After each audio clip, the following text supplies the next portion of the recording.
Are you tired of taking the same boring photos time and time again? Do you feel like your photos are not changing? Your photos are always the same.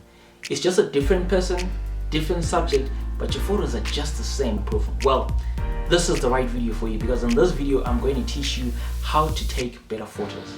Stay tuned.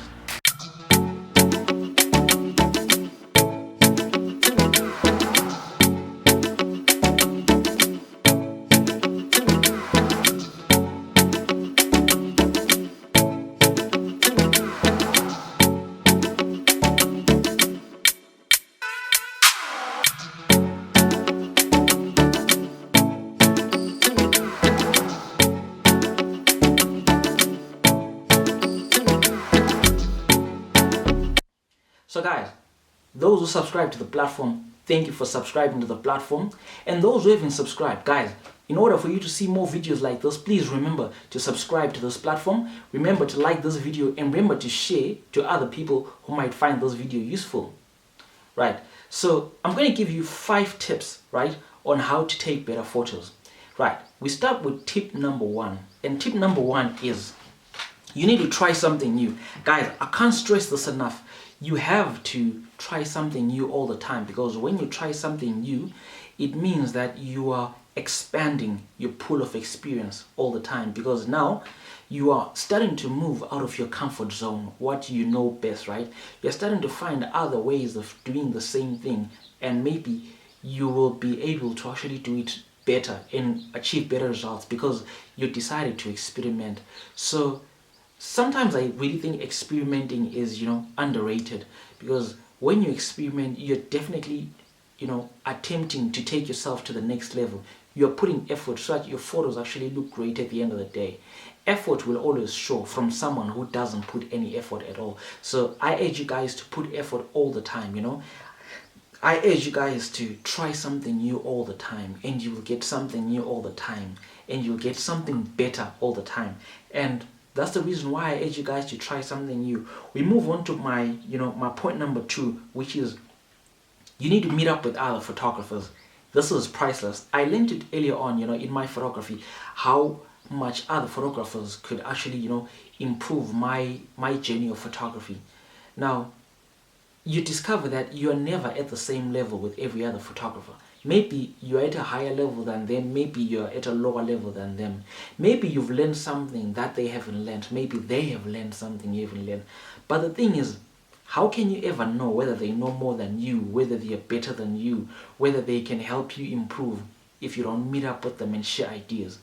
Every time you meet up with other photographers, you may be meeting online, maybe on a Facebook group, right? And you begin to tell them about your photos, and you begin to say, guys, how can I improve my photos in this way? And they tell you. That's the power of meeting up with other photographers. But sometimes you need the human touch, the human element. So when you get to meet physically with other photographers and you go for maybe photo walks, or you visit their studios or wherever, they will actually teach you 1 or 2 things that will make your photography better. Sometimes even if you are at the same level, but you begin to push each other to actually do better within your photography. So meeting up with other photographers, it's a game changer. It will always change your photography, because no one person knows everything. So other people will actually make your journey a pleasant one, an enjoyable one. And you know what? You'll emerge a better photographer at the end of the day. Great. So we move on to, my point number 3, which is you need to shoot more often. You need to shoot all the time if possible. I'm saying more often because you might say, I've got work, I've got this, so at this time I can't be shooting, I have to be at work. But if you shoot more often, like you're shooting every weekend and sometimes you shoot in the evenings, you're making yourself more comfortable in the very setup that you're in. And you're making yourself more comfortable with your equipment. You're exposing yourself to different environments with your very equipment, and you're starting to learn how far your equipment can take you, even before you consider upgrading to the next set of equipment. And so as you shoot more often, even the discovery is going to come in. As you shoot more often, you're also going to start you're also going to start trying something new all the time. So you just need to keep shooting and keep shooting, and the more you're shooting, the more you're out there, is the more work you're producing, the better portfolio you're having, and the more you're out there, the more you're meeting up, with other photographers who are helping you, who will help you to improve your work, and the greater the chances are that you're also going to meet up with other clients as well, and that is going to expand your clientele base. So you just have to shoot more often, and guys, just know that this is one priceless thing. And then we're going to move into my next point, which is my point number 4. You need to pay attention to light. In photography, light is everything. Light is the reason why you are able to see me right now. If it went dark, the sun was eclipsed, you wouldn't be able to see me. So how do you shoot a picture? How do you call that photography? Light is everything. There is even artificial light. And when it comes to artificial light, you're now using strobes, you're now using speed lights, you're now using modifiers such as softboxes, octaboxes, reflective umbrellas, shoots through umbrellas, bouncing that light from ceilings, from walls, and all those things. You see, so that's the thing with paying attention, to the light.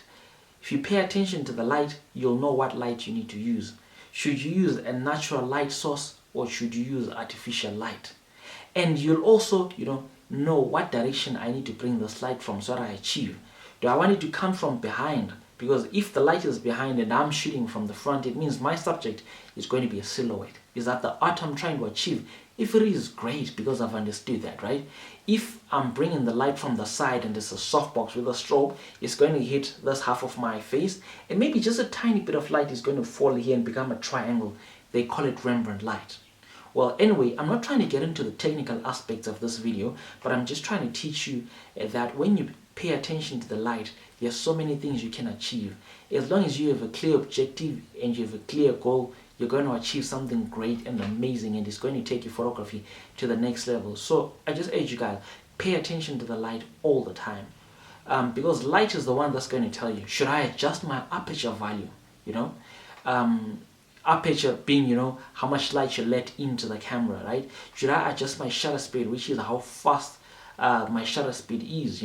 If I have a very fast shutter speed, I'm letting in less light. If I have a slow shutter speed, I'm letting in more light. So if you pay attention to the light, you'll also know exactly what to do within your camera so that you take better photos, so that you know the exact amount of light that you need. Is great. We then move into my final point, which is you need to pay attention to your foreground and your background. Guys, I'll give you an example. As it is right now, as I'm shooting, I have a background. Now, in my background, I've got that olive green chair. I have that small wooden platform, which is actually a TV stand, and it has a vase with a flower on top. Now, before I had to shoot this video, I had to ask myself, is this taking attention away from me, the subject? Because I'm here to talk to people and teach people how to take better photos. If it's now taking attention away from me, do I really want those things? If I had a calendar hung up on the wall at the back, green, and is taking away attention, would I love the picture? Would it serve the objective? Now that's in the background because it's in the back, right? And then we move on to the foreground. The foreground is anything that's in front of me. Me in this video, I'm the subject. And if there's anything in front of me, maybe it's this phone. If this phone is in front of me, is it taking the attention away from me, right? The subject of the video or of the photo. If it's taking away, then I just need to make sure I get rid of it. I just need to make sure I take it out of the photo, right? So that I make sure my video achieves the objective I want it to achieve. I don't want people at the end of the day saying, what was that on his background? That was nasty. Or why were these things flying all over his foreground? I don't want that. I want people to focus on me, get to hear and understand what I'm saying. And if I'm using expressions, whether I'm using my hands, I need people to be able to follow up on that. So the foreground and the background matters a lot in pictures. Now guys, those are the 5 tips I wanted to give you. I hope those tips are helpful to you and will be helpful in your journey of photography. But I know as well, you guys know me way too well to walk away from a video just like this. I'm going to give you guys a bonus tip. And the bonus tip is you need to look out for emotions. That's what I mean. For example, if you're a wedding photographer, there's a point in time in the video when the bride and the groom are going to dance. And now in their minds, they're like, finally we're together. It's been such a long journey. And because it's been such a long journey, it's going to draw their emotions. And you need to make sure you capture that. Emotions will make your video everything. Emotions will make your photo everything that you need it to be. And in this case, we're talking more so about, photography than videography. But the principles are really the same. When the bride is now dancing with her father, when the groom is dancing with his mother, there are going to be emotions. When people come through to congratulate them and they're hugging them, there are going to be emotions. Now, you want people to look at your pictures 10, 20, 30, even more years from now, it could be 50, and say, wow, that picture was amazing. Grandma or my cousin must have really been emotional and so happy on her wedding day. Because they're looking at the photos, they're interpreting the photos, People must be able to interpret photos on their own without you. And that's what emotions do for you. Emotions put you in that space whereby, people are starting to look at your work differently. People are saying they want someone who can capture things the same way with those beautiful emotions that last you forever. Guys, this is the end of the video. I want to thank you so much for watching this video. Without you guys, this video wouldn't be possible. And if you want us to make more videos like this, guys, please remember to put down in the comment section below and tell us what you'd like us to talk about. And if you want to comment about this video so we even improve and make it better, please comment in the comment section below. And guys, please remember to subscribe to this video if you haven't subscribed to the video already. And also, guys, remember to like this video, give it a thumbs up. Remember to share this video. It will help another photographer, and it will help you in your journey as a photographer to take way better photos than you've been taking before. Thank you a lot. See you in the next video. Ciao, ciao.